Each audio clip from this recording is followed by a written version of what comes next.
Oke, bareng lagi di MSGP sebelum libur hampir sebulan kita membahas kepindahan.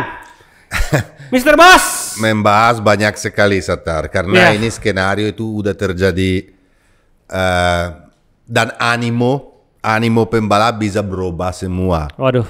Ya, jadi kita mulai dari The GOAT. ya, kita bicara tentang kabar yang paling menarik dan paling baru, dan tapi bagi aku nggak baru. Dan aku kasih tahu kenapa. Mark itu akan pindah di tim merah, factory team, dan dia jadi teammate-nya Pecco Bagnaia. Jadi bisa dibilang factory team strong, bukan main. Serem ya. Factory team strong, bukan main. Terus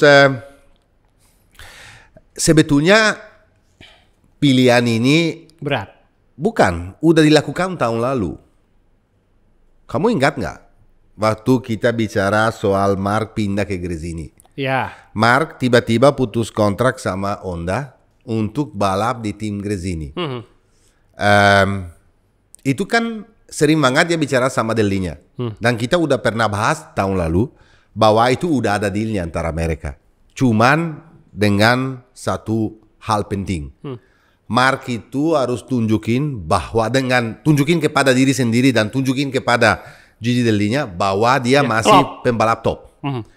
Udah tunjukin dong. Iya udah. Udahlah. Udah. 11 tahun dia naik motor Honda, pindah tiba-tiba di tim satelit dengan GP23, di mana orang bisa bilang apapun mereka mau. Tetapi GP23 itu nggak sebagus GP24.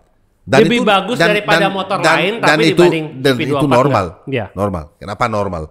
Normal karena kalau nggak untuk apa ada motor baru. Iya kan? Iya. Kalau setiap tahun si Gigi Dellinya dan Insignur Ducati atau KTM resmi atau Aprilia atau Yamaha keluarin motor baru, karena di dalam kertas seharusnya motor baru ini lebih bagus daripada tahun sebelumnya. Itu normal. Dan apalagi motor ini kenapa cocok sekali dengan riding style-nya Enea dan Pecco dan Martin.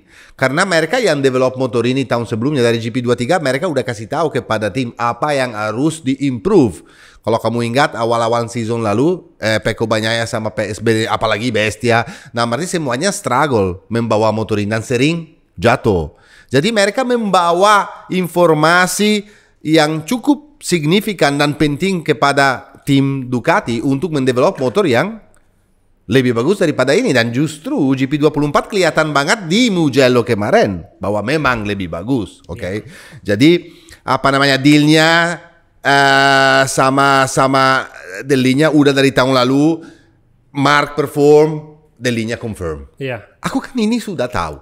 Aku udah yakin banget waktu ada bilang gosip Martin udah bicara Martin sini, Martin di sana, itu Martin sini. Terakhir dia ya. Kenapa juga harus begitu? Karena kalau kamu businessman, tujuannya Ducati apa, bro? Jualan. Jualan dong. Ya sudah. Nah, kalau kamu businessman, kalau kamu apa namanya harus tahun lalu tuh Ducati penjualannya tuh gila loh, bro. Iya. Dia top banget tahun lalu, Kalau mau naik lagi salesnya, jadi lebih populer lagi, kamu bawa siapa? Martin atau Marc Marquez? Marquez. Ya, kenapa? 8 kali juara dunia, lagi perform habis-habisan di motor yang sangat susah. Di mana motor paling dekat dari dia itu cuma di Gian Antonio loh. Bezzecchi struggle, adanya sendiri struggle. Ya, semuanya struggle dengan GP23. Yang perform cuman Marc Marquez. Kenapa? Karena talenta orang ini extraordinary. Dan kita tahu semua bahwa Gigi Dellinya selalu jatuh cinta dengan sang juara. Kita lihat dulu dengan Jorge Lorenzo. Dia membawa tiba-tiba di di tim factory, di mana sebetulnya Dovizioso nggak senang sama sekali waktu itu. Ingat kan jadi problem kan. Sama juga dengan ini nanti kan aku bahas soal itu. Tetapi dalam Gigi Dellinya, Domenicali, Ciabatti udah nggak ada lagi, tapi Gresini ada sekarang sama apa namanya Tardozzi. Semuanya mereka harus tahu bahwa yang penting untuk perusahaannya itu adalah jualan. Ya jadinya tuh. Tapi bukan berarti kamu bawa Marquez tapi karena cuman mau jualan. Kamu bawa Marquez dan tahu bahwa dia masih bisa jadi juara dunia. Ya? Jadinya dia champion. Dia punya pengalaman yang luar biasa. Dia sang juara, 8 kali juara, dan itu namanya Marc Marquez. Nah itu game over. Mau apa lagi? Dari kemarin semuanya saya udah tahu. Pasti Marc yang dibawa. Karena nggak ada cerita yang lain sekarang. Satu lagi yang vision dari Gigi Dell'Igna. Kalau kamu Gigi, ya, paling takut Gigi apa? Bahwa misalnya antara Martin sama Marc diambil sama perusahaan yang berbeda. Wah, serem. Bisa jadi Aprilia. Karena Marc udah bicara sama Aprilia loh. Oh, iya. Bisa jadi KTM. Iya. Siapa yang kamu harus paling takut? Marc Marquez dong. Iya. Kalau Marquez pindah ke Aprilia atau kalau Marquez pindah ke KTM, itu pasti adaptasi lebih cepat jauh daripada Jorge Martin. Dan siapa yang bisa lawan yang merah pasti Marc Marquez daripada mendingan ambil dulu. Soalnya ada di rumah, soalnya ada di saya, soalnya ada di Gresini, soalnya udah di Ducati. Belum lagi efek jualannya. Betul. Jadi dia nggak cuma kehilangan pembalap yang bisa menang, tapi pembalap yang paling menjual. Betul. Kenapa dia tunggu sampai sekarang untuk resmikan atau bicarakan bahwa mereka udah pilih Marc Marquez? Karena dia usahakan keras sekali untuk bisa save dua-duanya. Supaya Martin nggak kemana-mana. Seharusnya si Ducati maunya bukan Martin pindah ke perusahaan yang berbeda, meskipun dia pindah. Kemarin kan ada announcement langsung. Sesudah keluar Marc Marquez, langsung 30 menit. Ya, 30 menit kemudian Mr. Siapa namanya? Rivola, Massimo Rivola announce dan udah disiapkan itu. Nanti saya kasih tahu terjadinya kapan, bahwa dengan kata-kata introduced by Alex Espargaro, Pak the RT next ya, langsung year, rider Jorge Martin. Itu extraordinary. Siapa yang menang juga di deal ini selain Marc Marquez? Selain Marc Marquez yang menang dan bukan Aprilia dong. Aprilia kan saya bilang apa dari dulu. Dia punya motornya menurut saya udah top, udah bagus, meskipun sangat fisikal. Nanti kita bicara soal itu. Tapi nggak punya pembalap untuk jadi juara dunia. Kenapa? Untuk killer ya. Maverick Viñales bisa menang. Up and down seperti dari dulu. Kayak Batman. Dari dulu. Bisa ada, bisa hilang. Ya. Dan dia punya Alex Espargaro di mana angkat topi, udah tua segala macam, tapi nggak punya skill menurut saya untuk jadi yang juara. Meskipun dia pembalap bagus, hebat.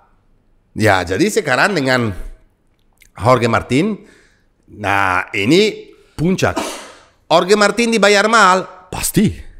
Kenapa? Massimo Rivola bilang kita ambil keputusan. Mereka tuh mulai bicara sama Martin waktu Alex Espargaro mundur diri di Barcelona. Tapi Martin belum di situ. Waktu Martin pasti tahu bahwa mereka udah pilih Marc, dia itu langsung bicara. Massimo Rivola telepon Mr. Colaninno yang punya Aprilia Gruppo Piaggio, dan dia bilang, ini kesempatan, duitnya segini, gimana? Ambil. Langsung tanda tangan, kontrak udah disiapin di malam itu. Semua lawyer tuh kerja keras sekali supaya kontrak udah ada, karena Martin itu udah resmi kan, udah tanda tangan. Karena Aprilia nggak mau kehilangan kesempatan ini. Ya, jadi apakah tahun depan couple Viñales sama Martin? Menurut saya tidak. Kenapa? Kemarin di wawancara Viñales, ya dia bilang aku nggak mau jadi kapten Aprilia. Seperti Alex Espargaro kan dipanggil il capitano, di kapten. Aku nggak mau, aku ada opsi yang berbeda. Kenapa? Dia kan pindah di HRC bro, duitnya gede banget. Ya jadi dia nggak mau selama di Aprilia. Nggak mau, dia udah menikah. Di situ juga dia tahu bahwa kesempatan untuk juara dunia sulit sekali. Kenapa? Selain Marc Marquez di Ducati, ada Pedro Acosta naik down, ada pembalap Martin, ada yang muda-muda. Dia pikir apa? Duit. Kentong men. Udah punya anak. Beda. Ya pindah ke Aprilia dengan duitnya luar biasa, sama kayak pindah ke Honda dengan duitnya yang luar biasa, sama persis dengan apa? Bukan sama persis, lebih gede. Sama katanya kontraknya sama persis dengan Quartararo di Yamaha. 12,5 ya kita juta bicara euro. Sekitar 12 juta euro. Yang mana mungkin dia refuse. Siapa yang ke Aprilia? Ya Marco Bezzecchi. Kenapa? Karena saya udah tahu bahwa Enea Bastianini ini udah tanda tangan kontrak sama KTM, belum diresmikan, akan di announce mungkin malam ini atau besok, tapi udah pasti guys, gas ya, tapi bukan gas, timnya tetap Tectrua, tapi tahun depan KTM turunin 4 factory bike, 4-4-nya warnanya sama dan semuanya orange. Hanya namanya aja beda. Ya. Karena slot Red Bull for Red Bull resmi factory full attack mode untuk jadi juara dunia. Kenapa KTM lakukan itu? Ya, karena dia harus lakukan itu, bro. Karena dia masih punya 2 atau 3 tahun kesempatan untuk jadi juara dunia. Atau close. Spend duitnya dia gila, karena luar biasa. Karena 2027 ngulang dari awal. Kalau kamu tanya sama saya, atau kalau kamu pembalap pilih Aprilia atau pilih KTM, aku pilih KTM, bro. Kenapa? Duitnya lebih. Dia tuh belanja insinyur dan key people di MotoGP dari Ducati dan segala macam dan dari Suzuki the best of the best. Dia belanja semua. Dia punya full factory team dengan organik orang yang dalam dikatnya itu gila-gilaan, bro. Dia duitnya besar sekali. Dia tuh mau kejar, mau jadi juara dunia. Ya sekarang dia punya Brad Binder. Dia punya Pedro Acosta di factory team udah announce ya. Terus ada ini Bastian ini, terus Augusto Fernandez pasti hilang. Kemungkinan ada bahwa diturunin Jack Miller di second team. Kenapa? Karena ya masih disayang lah sama KTM. Bisa dibilang bahwa Jack Miller ini kan datang dari 125 dulu sampai di moto sampai naik selalu ada factory rider KTM meskipun pernah ke Honda, meskipun pernah ke Ducati tapi tetap aja dia ada anak kesayangan dari Red Bull. Satu lagi yang mesti diingat, market off-road di Australia itu besar banget. Betul. Dan balik lagi, ujungnya KTM juga harus jualan. Betul sekali. Di situ fungsi Jack Miller. Betul sekali. Jadi ini skenario yang terjadi kemarin dan kenapa semuanya terjadi. Jadinya artinya apa? Yang pemenang di sini siapa? Ya Marc Marquez, bro. Dia pemenang. Kenapa? Martin harus ambil keputusan untuk pindah ke tim yang lain. Iya. Karena nggak dapat factory. Enea harus ambil keputusan untuk pindah di factory lain. Kenapa? Karena nggak dapat yang merah. Yang menang siapa? Ya dia. Yang senang siapa? Ya dia sendiri. Sorry. Kenapa? Kamu pikir Pecco itu senang? Enggak juga. Enak. Dia tuh nggak susah, apalagi dia anak buahnya Rossi. Sorry to say that. Iya. Tahu sendiri ya antara Marc sama Rossi kayak gimana. Ya, dan Rossi tuh nggak pernah juara di Ducati. Iya. Apalagi kalau ini orang jadi juara dunia dengan yang merah. Kiamat dong. Kalau juara dunia pakai yang biru lebih parah lagi. Ya lebih parah lagi. Akan bisa jadi karena belum selesai championship dan ini the fight still there. Nanti kita bicara soal race, oke? Dan yang kalah yang menang Marc itu pasti, dan yang kalah itu Enea sama Martin dan menang juga Aprilia. Aprilia menang. Kenapa? Dari kesempatan ini dia bisa ambil pembalap hebat, pembalap muda, pembalap yang tajam, pembalap yang sekarang marah sekali. Pembalap ini marah sekali, bro. Dan 2 kali di PHP. Dan apa yang bisa terjadi? Dia bisa dia usahakan keras sekali dengan jadi juara dunia dengan tim Pramac untuk membawa nomor 1 kepada Aprilia. Dan dia kenapa nggak pindah ke KTM juga? Karena saya dengar bahwa duitnya yang dioper kepada Martin lebih gede sedikit daripada Aprilia KTM. Tapi Martin ambil keputusan untuk nomor 1 karena dia teman sekali sama Alex, best friend Alex Espargaro. Nomor 2 karena motornya memang perform dan bagus. Nomor 3 karena dia mau usahakan membawa nomor 1 dan mengkalahin tahun berikutnya tim factory Ducati dan jadi juara dunia dengan Aprilia. Dan pertama kali satu-satunya di history Aprilia jadi juara dunia MotoGP. Karena gak pernah jadi juara dunia MotoGP Aprilia, gak pernah. Jadi coba bayangin aja, dia dibuang, membawa nomor 1. Kalau ini skenario semuanya terjadi, dan dia langsung bisa jadi juara dunia dengan Aprilia dan kalahin Ducati, habis. Dan satu lagi, kenapa dia gak pilih KTM? KTM itu punya anak emas, Pedro Acosta. Betul sekali. Dia nggak akan mau orang kedua di belakang Acosta karena KTM invest besar-besaran ngegedein nama seorang Pedro Acosta. Tapi waktu saya bicara sama Carletto, pilihan utama dari Enea bukan Aprilia. Pilihan utama dari Enea itu adalah KTM. Dan itu benar. Dan sebetulnya menurut saya Enea dan Marc Marquez lebih cocok. Marc Marquez lebih cocok di KTM. Karena karakteristik motor KTM lebih similar kepada Honda kalau mau dilihat dengan semuanya lebih bagus daripada Honda. Tapi apa karakteristik? Karakteristik Honda dan karakteristik KTM adalah motor yang di bawah dan di handle dan ditekan dengan bagian depan, front hand. Mark itu tahu selalu setup motor supaya front hand kasih feedback yang bagus. Kalau dia punya feedback yang bagus dengan front hand, dia tuh bisa kencang sekali. Makanya dia setup GP23 lebih kepada entering corner. Kalau kamu lihat Mark di entering kan jauh lebih kencang daripada yang lain, ya. Dan Enea nggak pernah cocok sebetulnya dengan Ducati karena Ducati ini adalah motor kecuali yang GP22 di mana kamu apalagi GP23 yang paling parah, yang paling susah, kamu handle dengan roda belakang. Meskipun Marc Marquez luar biasa, dia bisa adaptasi dan perform kayak begini.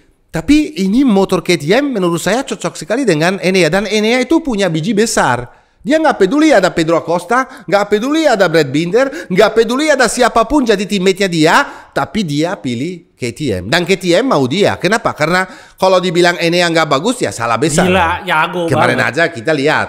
Dia tidur. Kalau wake up sebelumnya dia bisa jadi juara Mugello kemarin. Nanti kita itulah. nanti kita Enea ya. Ya. Jadi bestia ini semuanya. Satu lagi yang saya mau bicarakan sekarang tentang Pramac. Ini lucu sekali ceritanya, bro. Pramac itu kan di offer duit besar dari Yamaha. Iya. Sebelumnya Pramac usahakan keras sekali untuk mendapat Marc Marquez. Marc Marquez itu kirim bom kemarin di Barcelona. Itu sih gila sih. Dia drop bom. Dia bilang aku nggak mau. Aku untuk apa? Loh, tapi itu. benar. Ya, untuk benar. apa saya ke tim Pramac? Namanya itu factory team, satellite team. Kalau sekarang saya udah di satellite team. Iya. Ya, istilahnya meskipun motornya itu resmi, tapi tetap aja. Ya. Jadi aku nggak mau. Karena apa dia jawab kayak begitu? Karena dia udah tahu, bro, bahwa dia akan pindah ke yang merah. Kalau nggak mungkin ya out begitulah. Ya. Oh, iya. Sekarang Campinotti marah karena bukan kehilangan dia malu karena Mark refuse. Nomor 2 dia hilang Martin. Iya. Coba bayangin ya. Dan nomor 3 dia punya opsi untuk tanda tangan kontrak, untuk perpanjang kontrak dengan Ducati resmi sampai tanggal 30 Juli tahun ini 2024. Pembalapnya siapa? Ntar dulu. Dia itu sekarang pikir Campinotti, oke lah, aku akan announce kalau saya lanjut atau tidak sama Ducati, pasti tanggal 30 Juli itu. Nggak mungkin sebelumnya. Dia nggak mau kasih jalan kepada Ducati. Dia mau bikin Ducati sedikit menderita sekarang. Iya. Betul dong. Udah ngapain? kerja sama segitu lama. Udah saya nggak punya Mark, udah Martin pergi, ditinggal Morbidelli dan semuanya. Apakah begini? Udah aku kasih tahu sama kamu kalau saya perpanjang atau tidak. Kenapa dia akan pindah ke Yamaha menurut saya? Karena ini tanggal 30 kalau dia bilang oke, aku perpanjang, dia di kontrak itu adalah salah satu timnya yang bisa mendapat 2 factory buy. Artinya itu kalau dia bilang ya sama Ducati, yang dapat 2 factory buy untuk 22.5 dan 22.6 cuma dia sendiri. Gresini sama VR46 nggak akan dapat. Mereka akan dapat motor yang tahun ini. Oke nggak? Jadi dia kalau misalnya pindah ke Yamaha, dia kan nggak usah bayar gede untuk factory buy. Karena ini Ducati maunya kasih satu motor kepada Gresini, satu motor. Jadi dia akan naik harga. Sementara ini Yamaha struggle banget untuk punya second team. Karena nggak ada satupun tim yang mau Yamaha. Dan dikasih dengan harga murah.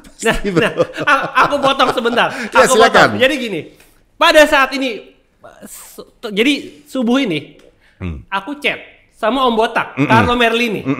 Carlo, aku ini lagi ngedeketin sponsor. Betul. Kamu jangan belaga gila, kamu kontrak sama Yamaha.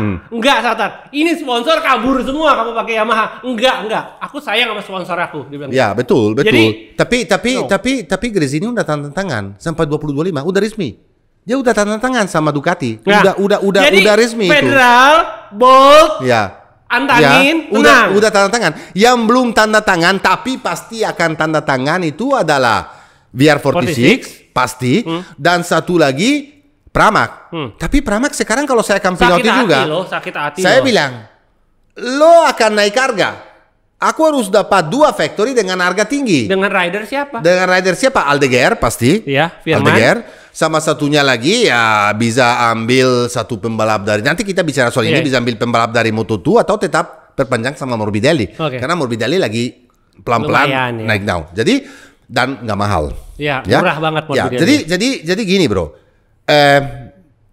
Dia kalau dia pindah Yamaha dengan harga murah meriah dan Yamaha akan usahakan apapun untuk pasti kembali menjadi juara lagi dong.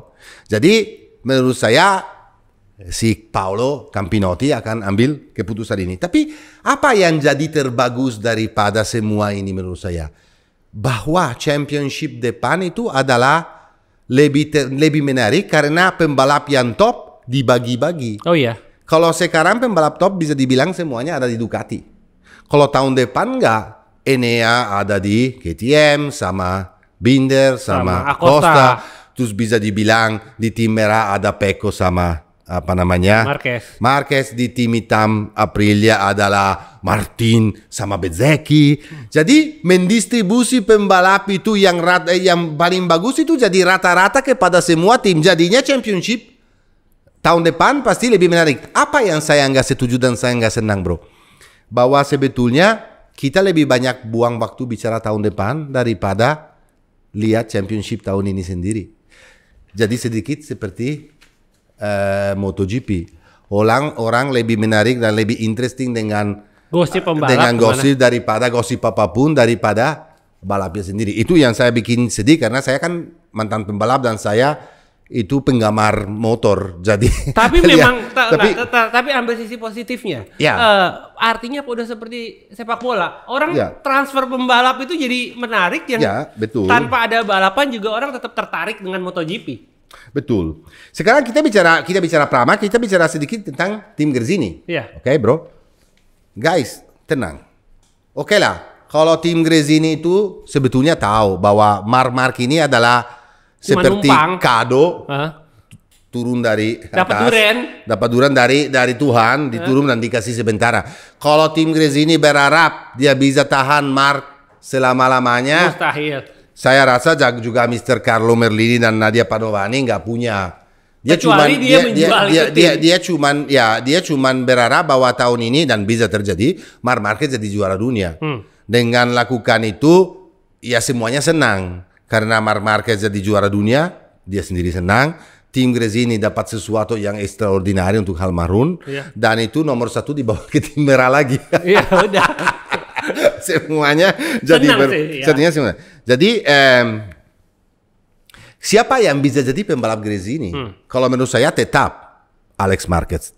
Karena meskipun tahun ini performa nggak sebagus tahun-tahun sebelumnya karena dia tuh kita udah bicara sering sekali dia punya kasungkam lah sama kakaknya sendiri dan sayang banget. Wong Jowo banget ya. Ya kalau saya bilang dia akan diteruskan karena memang pembalap bagus dan bisa jadi bawa dua kemungkinan. Kalau Mir nggak berhenti, pensiun ya, nggak pensiun. Kalau Mir nggak pensiun karena kemarin dia bicara begitu, mungkin karena frustasi, dia bisa jadi ke tim Gresini dengan GP 25 yang baru karena Pramac pindah ke Yamaha kan, jadi bisa atau Alex jadi dengan jadwal salah satunya, atau aku udah dengar Manuel Gonzalez diambil dari Moto2 dinaikin dan menurut saya itu bagus banget. Kenapa? Manuel Gonzalez perform. Manuel Gonzalez punya speed, dia tuh pembalap hebat sekali, mudah sekali, dan kalau jadi bersama Alex Marquez di tim Gresini menurut saya bagus banget. Kenapa bro? Alex jadi yang pembalap berpengalaman, yang udah lama kerja di tim itu, yang full attention sama seluruh tim kepada dia dan dia bisa balik perform seperti sebelumnya, apalagi dengan GP 24 atau GP 25 dan pembalap baru yang bisa belajar dari yang berpengalaman dengan talenta yang luar biasa yang naik dari Moto2 dan lagi fight for the championship in Moto2. Jadi tim Gresini sebetulnya di posisi yang menurut saya cukup menguntungkan, cukup aman dan seharusnya kan sponsor-sponsor Indonesia juga nggak kemana-mana lah. Nggak kemana-mana ya. Kita lebih takut sponsor kemana-mana lo beneran loh sama Gresini. Sekarang kita bicara ini. Apa yang bisa terjadi di tim merah tahun depan? Karena kamu punya 2 bintang. Mau tahu kamu? The Rising Star, Pecco Bagnaia, yang udah 2 kali juara dunia di MotoGP dan 1 kali juara dunia di Moto2, jadi 3 kali juara dunia.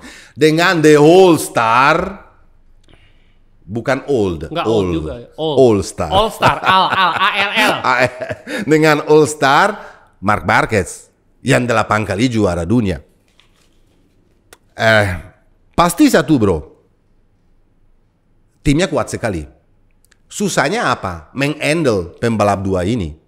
Tapi itu adalah terjadi kerjaan dari tim manager sama marketing sama sport director atau direktur tim. Gresili sama Tardozzi. Udah pernah sering terjadi kayak begitu di MotoGP atau di Formula One. Kita pikir dulu waktu Lorenzo naik dari 250 ke MotoGP, satu tim sama Valentino Rossi. Di mana Valentino Rossi bangunin tembok. Ya, jadi dua pembalap top di satu tim. Lebih gila lagi waktu Ayrton Senna sama Alan Prost. Iya.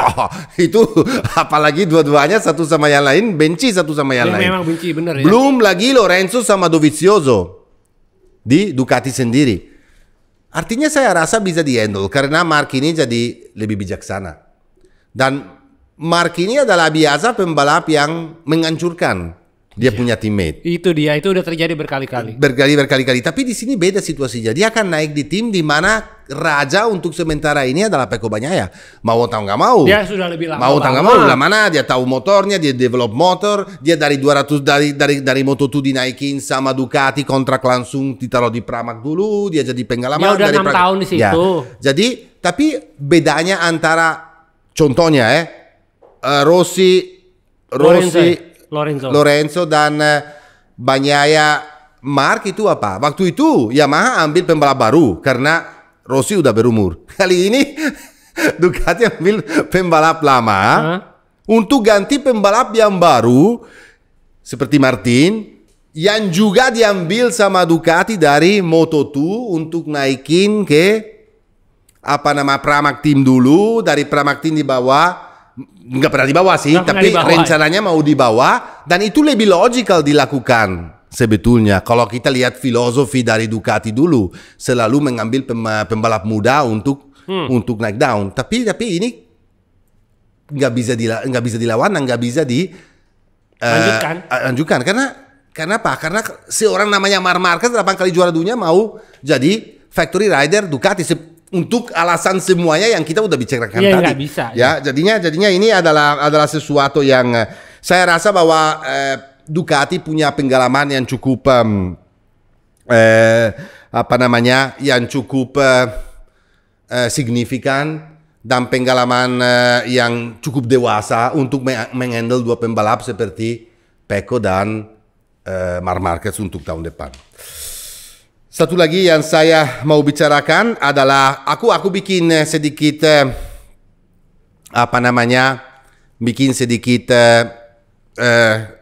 prediksi.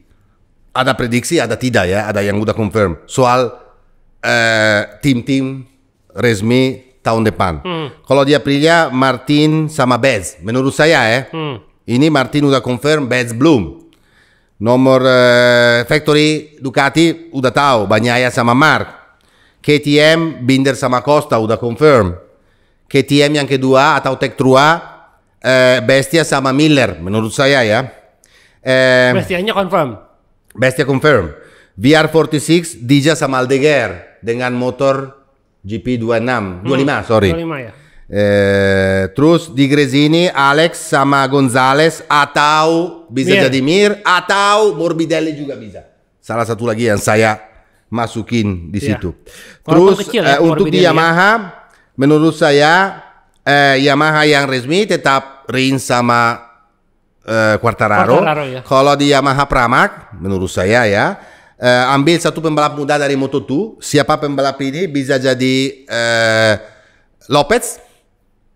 Karena Alonso Lopez, karena udah bicara Yamaha udah bicara sama Alonso Lopez, bisa jadi juga Sergio Garcia, ya salah satunya di Moto2 dan yang pembalap kedua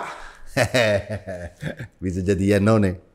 Oh ya bisa Iannone. Bisa jadi Iannone. Kenapa? Karena Paolo Campinotti dekat sekali sama Iannone dan Iannone udah bilang aku harus mikir apa yang saya mau lakukan untuk tahun depan. Kalau tetap di Superbike atau pindah di MotoGP. Dia kemarin bilang begitu. Dia ada wawancara khusus. Wow, saya kaget. Di mana pindah di MotoGP, bisa pindah di MotoGP kalau bukan Pramac siapa lagi? Karena dia Dan secara umur juga udah lumayan berumur ya. Dan di HRC Viñales sama Marini. Jadi ini yang menurut saya apa yang terjadi dengan Alex Espargaro jadi test rider untuk HRC. Semuanya bilang, kok Matteo, kenapa Alex tiba-tiba pengkhianat, dia pergi dari Aprilia bahwa dia sayang banget, dia sayang sama Rivola, dia sayang sama timnya, dia mendevelop motor sampai jadi juara. Kenapa tiba-tiba jadi ke Chelsea? Itu gampang jawabnya. Nomor satu karena Alex baik sebetulnya, meskipun dia punya karakter temper.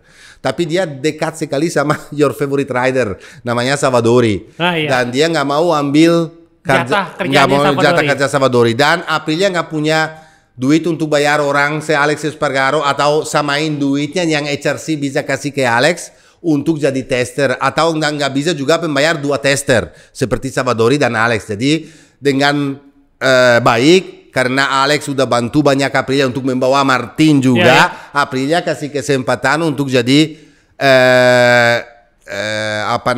test rider HRC, di mana dia duitnya bagus, di mana dia bisa kerja dengan senang hati karena dia nggak usah setiap weekend balapan, dia bisa senang di rumah, dia masih bisa dapat duit dan dia bisa. Dan kalau karakter pembalap tim Italia itu, pembalap yang udah keluar masih bisa balik lagi kok. Kalau jadi kayak brand ambassador mungkin 2-3 musim dia capek, itu kayak Stoner di Ducati bisa balik lagi. Jadi itu bukan hal semuanya bisa terjadi. Dan terus, Alex juga terkenal, kalau kalian tahu, di luar sirkuit dia orang yang berbeda, gak setemperamen di sirkuit. Jadi itu bedanya. Bicara sedikit soal tes. Kemarin ada tes di Mugello after race, tapi cuaca jelek banget. Nggak bisa hujan, kering, mixed condition. Jadi ada banyak sekali pembalap yang nggak turun seperti Bagnaia, Bestia, Bezzecchi, Dija, Alex Espargaro, Marc Marquez nggak turun semua. Yang turun, yang coba Morbidelli turun karena dia punya kesempatan pertama kali untuk tes motornya GP 24 di kondisi basah. Dan selain dia sih ada beberapa pembalap dari KTM juga turun karena punya hero fairing yang baru. Hero fairing itu ada tambahan di samping untuk cari downforce di rolling speed, di tikungan. Yamaha kayaknya bawa motor baru tapi nggak dikeluarin sama sekali, masih tertutup kemarin karena mungkin kondisi basah, mereka nggak mau mobil dengan percuma. Dan selain itu sih nggak terlalu menarik ya. Karena ya nggak ada apa-apa juga, hujan. Kondisi hujan itu bikin kacau tesnya. Oke, sekarang kita bicara sedikit soal race kemarin. Kita loncat dari sprint ke race utama. Kalau enggak ya rada sedikit panjang. Aku membicara soal race utama dan kadang-kadang saya loncat ke sprint. Nomor 1. Kita bicara nomor 1 bahwa kita harus akuin bahwa Mr. Pecco Bagnaia bagus, start bagus. Kemarin luar biasa. Di sprint race pole position. Di sprint race dia luar biasa. Startnya di sprint race luar biasa. Dia tuh udah selama 14 sprint race dia nggak jadi juara. Jadi udah lama banget. Dia jadi juara langsung di Mugello dengan pole position, dengan pace yang super fantastik, dengan startnya yang di juga sprint luar biasa, dengan startnya yang di main race yang bagus banget karena dari P5 karena dia dapat penalti. Oke, kita bicara soal penalti sedikit. Apakah benar atau tidak? Apakah benar keputusan dari steward panel untuk kasih penalti? Menurut saya ya.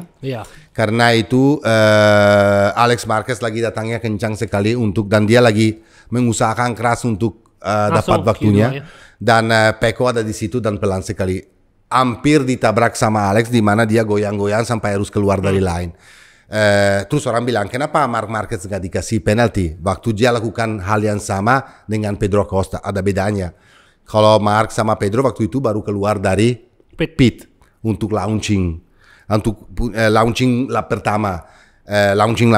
Jadi beda situasinya ya, makanya itu yang terjadi. Meskipun steward panel steward menurut saya masih harus perbaikin diri karena kebanyakan keputusan mereka nggak stabil dan nggak konsisten ya. Jadi ada track tertentu di mana pembalap tertentu bisa jadi unbeatable atau nggak bisa dilawan. Sama kayak Pecco di Mugello, jangan lupa bro. Tahun 22 juara. 23. Tahun lalu juga 23 di sprint dan di main race juara. Tahun ini di sprint dan main race juara. Ini sama persis kayak waktu Rossi di Assen atau Martin Sachsenring. Ya, itu adalah pembalap bahwa kalau tracknya udah cocok di situ mereka nggak ada lawannya. Selama motornya nggak parah-parah banget ya. Dan Pecco satu lagi, kalau semuanya sempurna dan semuanya dia mendapat sesuai dengan kemauan dia jadi unbeatable. Dia dari hari Jumat sampai hari Minggu dia tuh nggak pernah goyang. Dia selalu di depan. Dan dia bilang apa? Kenapa di sini saya pede banget?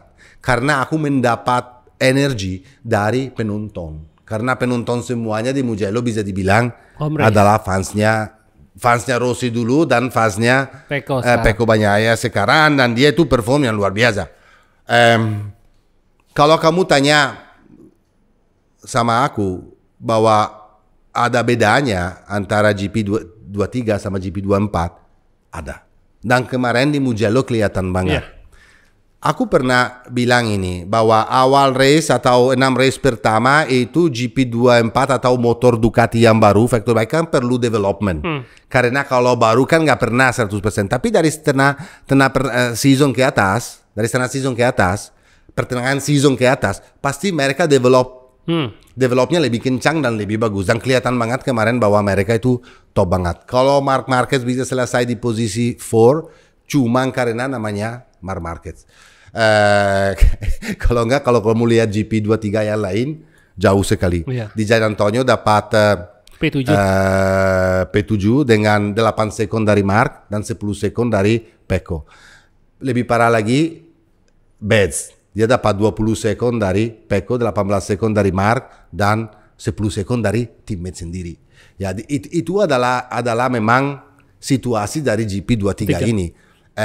Kalau bisa dibilang race yang kemarin, kalau sprint lebih menarik, di mana Pecco luar biasa menang, posisi nomor 2 didapatkan dari Marc Marquez dengan race yang fantastis, dan posisi 3 dari Pedro Acosta, di mana Martin sekali lagi bikin kesalahan yang menurut saya signifikan, karena dia dari Jumatnya nggak pernah dapat setupnya yang sempurna untuk motornya. Dia punya masalah di front.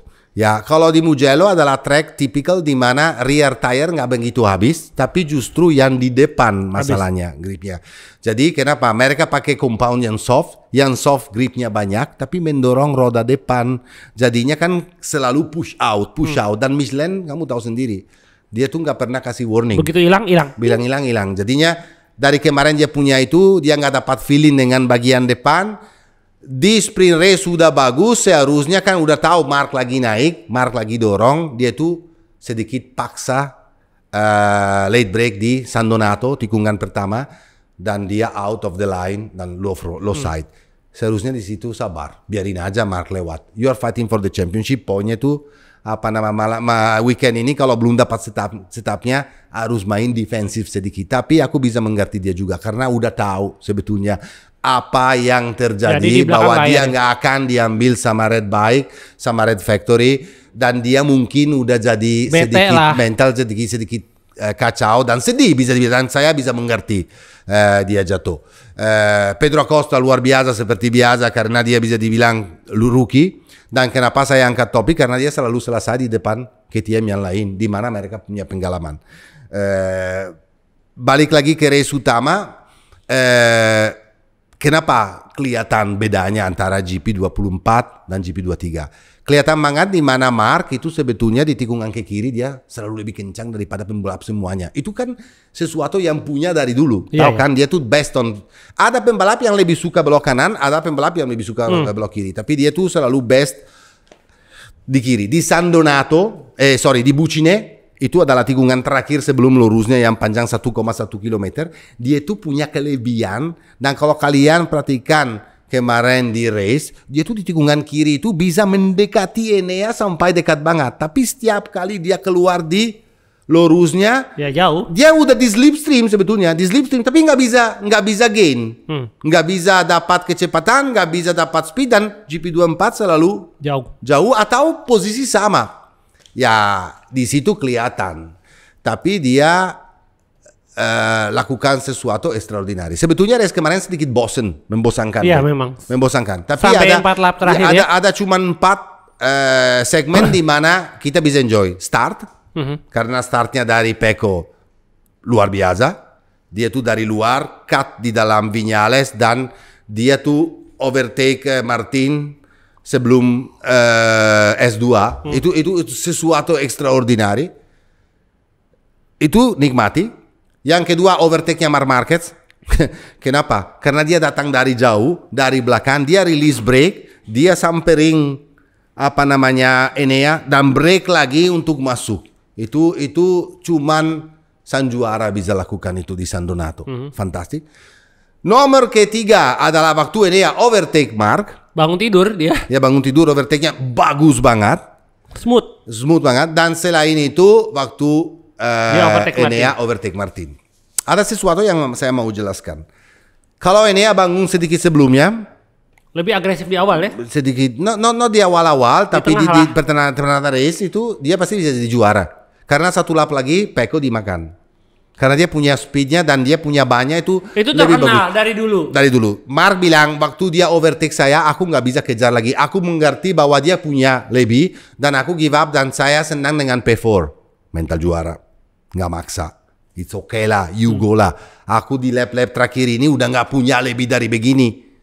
Ya, dia bilang dari awal saya juga nggak punya lebih dari Enea. Tapi saya lihat bahwa dia nggak pergi-pergi. Saya ambil keputusan untuk overtake dia di San Donato dengan harapan bahwa aku bisa menutupi dan handle dia di belakang. Tapi sebenarnya nggak bisa. Karena apa? Enea itu jadi kayak marah waktu lihat Marc overtake dia bangun. Kok Marc lagi?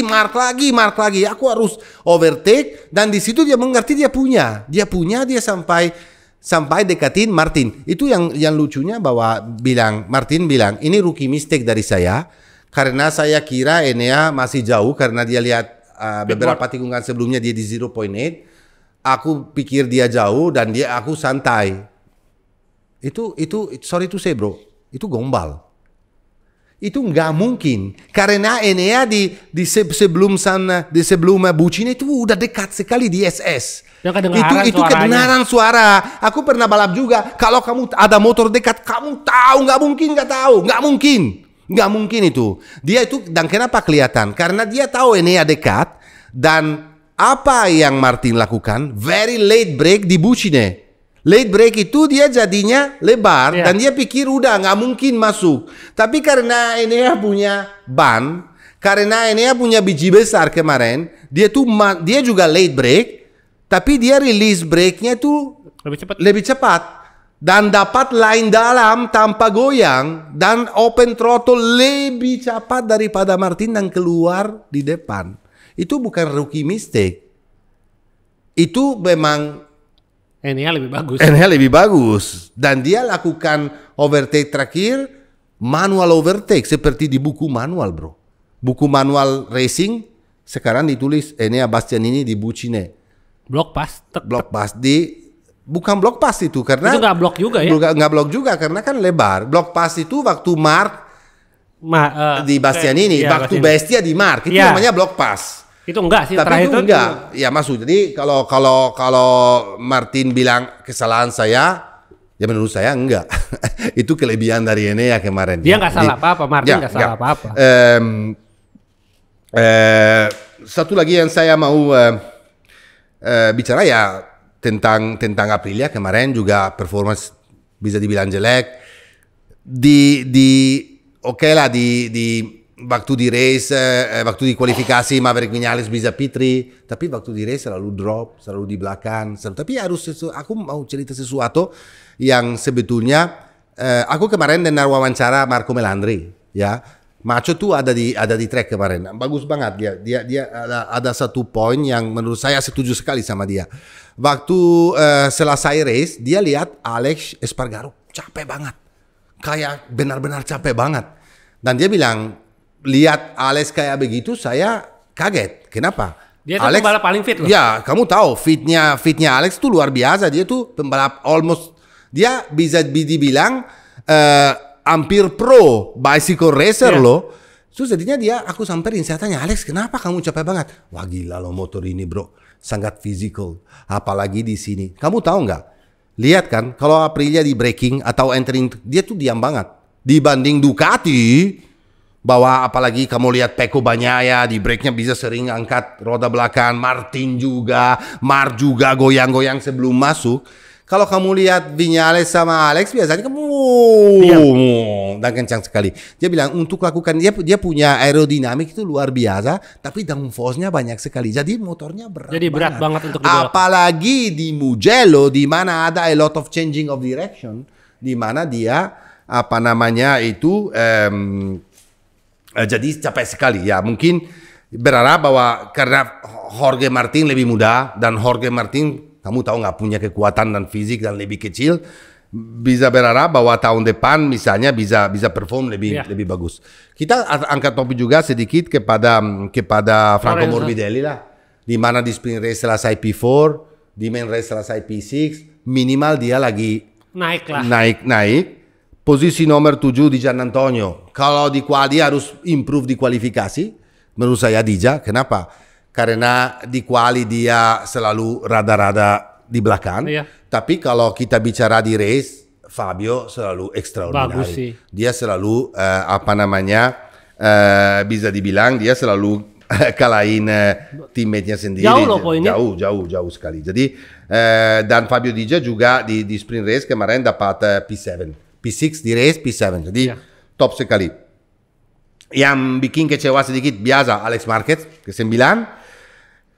Brad Binder sama Miller lah forget it ya, sama Bezzecchi dan yang lain-lain. Yamaha kelihatannya waktu di kualifikasi di free practice jauh lebih bagus, apalagi dengan Rins bisa langsung masuk di Q2. Tapi kenapa itu? Karena 2 minggu sebelumnya mereka testing di sana. Jadinya apa?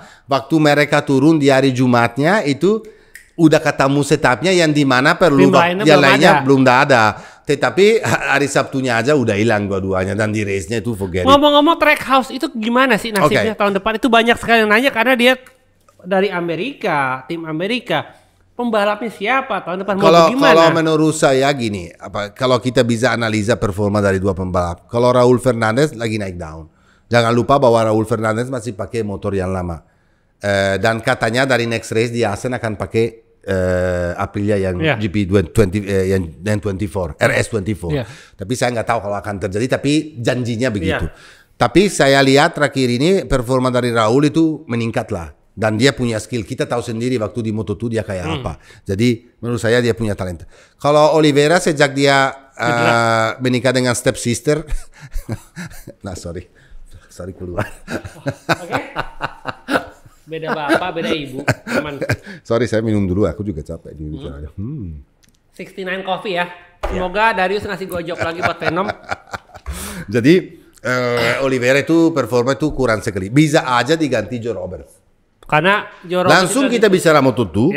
Apalagi Joe Roberts kemarin performanya bro bisa dari dibilang, tim OnlyFans. Dia itu dapat pole position dengan lap extraordinary. Dan dia itu dapat race yang extraordinary. Kenapa? Race kemarin itu bisa dibilang sprint race. Karena dipendekin 12 lap. Ini juga saya nggak setuju. Karena mereka sebetulnya masih punya waktu untuk bikin full race. Kenapa dipendekin? Gara-gara kecelakaan yang terjadi di Moto3, di mana Farioli melindas Zurutusta. Sorry saya tulis karena namanya susah, bukan orang Jepang. Zurutusta ini orang Spanyol. Dia dilindas dan kelihatannya kondisinya dari Zurutusta ini tuh awalnya parah banget, tapi ternyata cuma dapat 2 fracture kepada tulang retak di pada scapula kanan, sama tulang omer sedikit, tapi fracture doang. Jadinya tuh nggak begitu parah. Tapi gara-gara itu kan harus berhenti lama, dapat bandera merah, terus ada restart di Moto3. Jadi mau ambil keputusan untuk pendekin Moto2. Kenapa? Karena sebelumnya race MotoGP ada acara yang tetap harus dilakukan seperti acara entertainment lah. Tapi saya nggak setuju. Kenapa?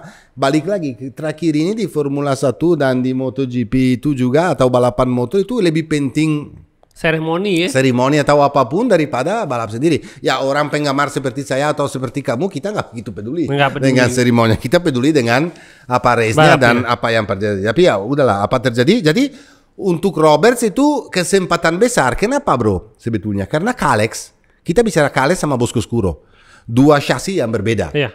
Kalex itu awal-awal race dengan ban Pirelli ini karena di Moto2 kan dari tahun ini ada Pirelli. Awal-awal race selalu di depan. Kamu lihat selalu Canet, bisa lihat juga Joe Roberts atau pembalap yang lain selalu awal-awal race di depan. Tapi sekarang Boscoscuro gila. Dan Boscoscuro dari pertengahan race ke depan dia overtake semuanya dan Boscoscuro di depan semua. Kenapa? Mereka memanage ban Pirelli lebih punya chassis yang lebih friendly untuk ban Pirelli bisa dibilang. Tapi karena kemarin sprint race itu finally kita bisa dapat dua Kalex di podium.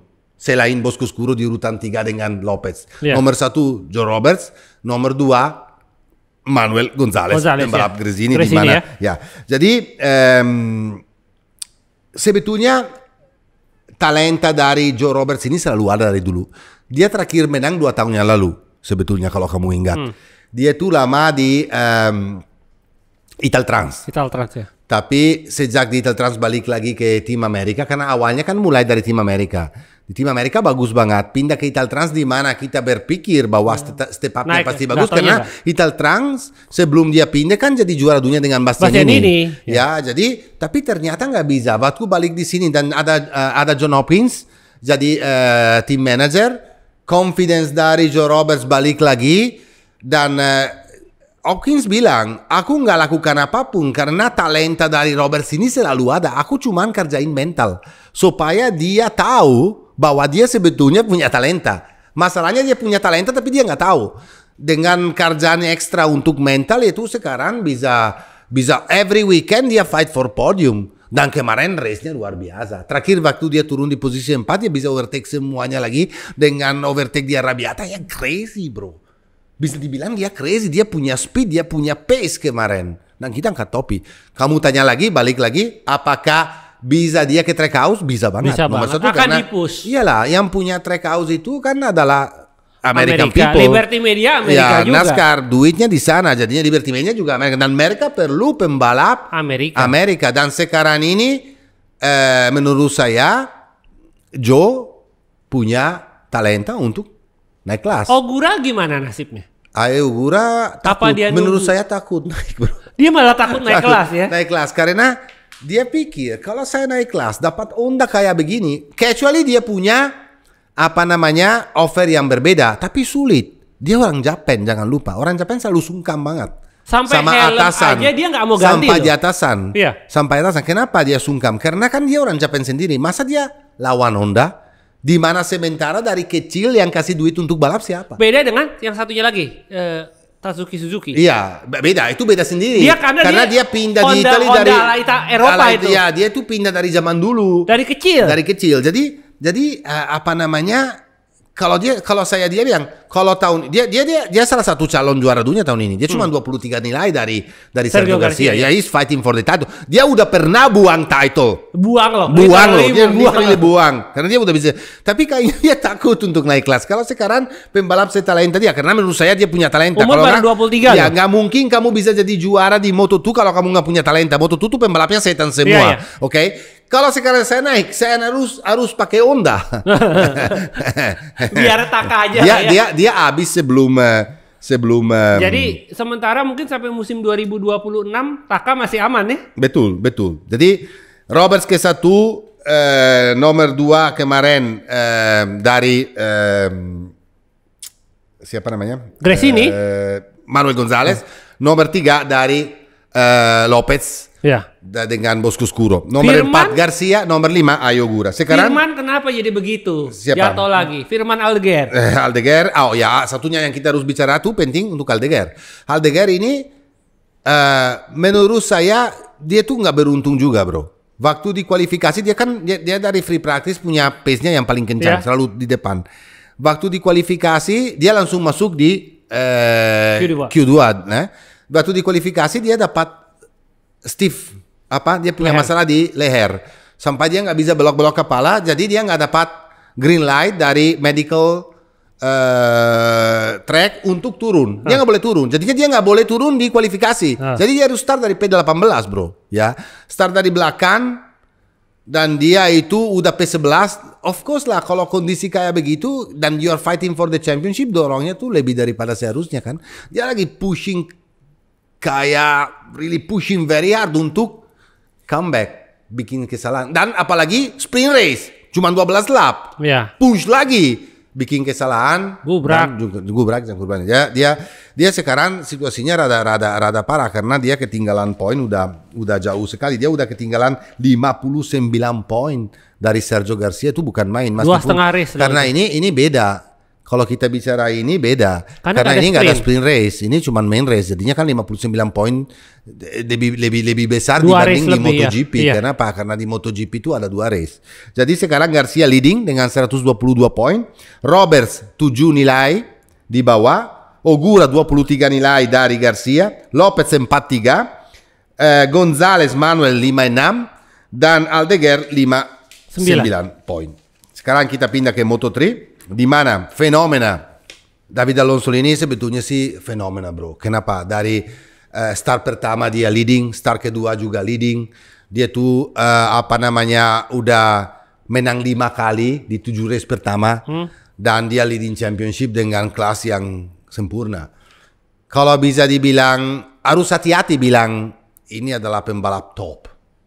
Tapi ini lebih mendekati Pedro Acosta dibanding Izan Guevara. Karena Izan Guevara juga kita berpikir bahwa dia akan cepat meledak. Apalagi dia badannya gede, nggak akan langsung masuk ke naik di Moto2, dia langsung bagus. Tetapi dia nggak pernah se-eksplosif Alonso ini. Alonso ini tahun kedua loh di Moto3 dan tahun lalu as a rookie dia udah menang 4 kali dan extraordinary. Jadi kemarin saya lihat bahwa dia bukan cuma punya speed, bukan cuma punya tim, karena tim Martinez itu luar biasa. Dia juga punya intelligence. Dia pintar sekali bro. Dia ambil keputusan kabur waktu kapan? Waktu Weyer bikin kesalahan dan pindah di posisi nomor 4. Dia tahu bahwa Weyer ini tuh punya speed. Dia itu waktu Weyer turun di posisi 4, dia ambil kesempatan untuk gap. Weyer coba usahakan lap record di race untuk mendapat kembali Alonso, bisa mendapat tapi nggak bisa overtake karena too late. Jadi selain dia extraordinary, selain dia punya speed, selain dia punya single lap, dan setiap kali dia kualifikasi dia selalu sendiri. Dia nggak pernah cari slipstream bro. Dia dapat waktunya selalu sendiri dan waktunya tuh jauh sekali daripada yang lain. Ya jadi David Alonso ini punya bakat dan itu adalah pembalap yang pertama kali bisa dibilang mengenalin kepada kita lagu bangsa Kolombia. Iya itu dia. Karena biasanya lagu kebangsaan itu adalah dari Spanyol, dari Italia, dari Spanyol, dari Jepang. Tapi ini udah ini udah 5 kali kita dengar lagu kebangsaan. Lama-lama kamu juga bisa nyanyi bro.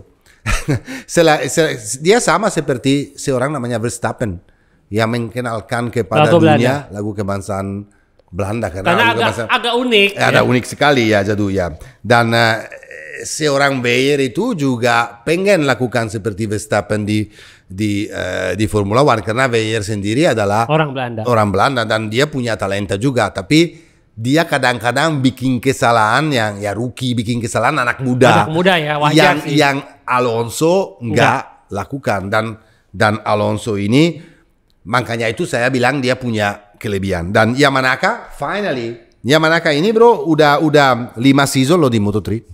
Ini pertama kali dia naik podium.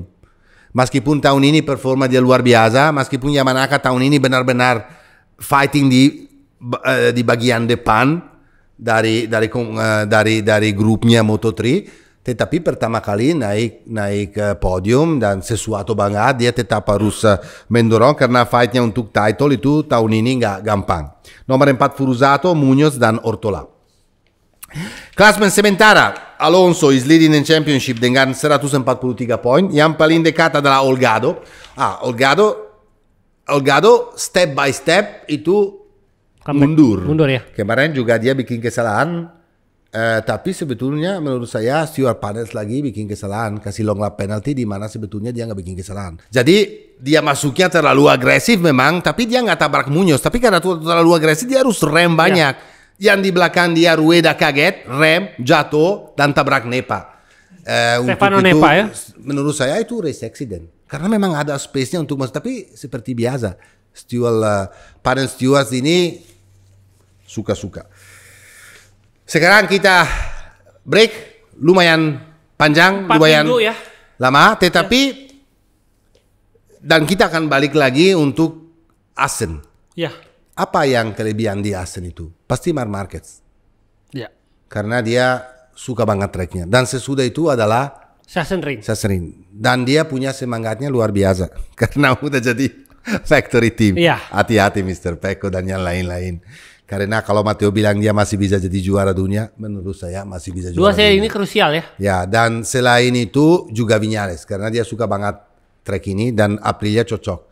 Oke lah, bagian sektor pertama T1, T2 tidak terlalu sesuai dengan karakteristik Aprilia, tapi di bagian belakang T3, T4 si Assen itu flowing and very fast. Jadi di mana Aprilia dan Viñales punya kelebihan. Kita menunggu. Oke, happy holiday. Sambil menunggu banyak kabar yang pasti baru-baru dan kontrak baru-baru tahun ini. Coba lihat kalau Matteo benar atau tidak dengan prediksi. Oke. Oke, guys. Sampai jumpa tanggal 3 Juni. Ada yang kamu mau sampaikan? Tanggal 3 Juni kita balik lagi. Setelah Assen. Dan juga 3 Juni. 3 Juni.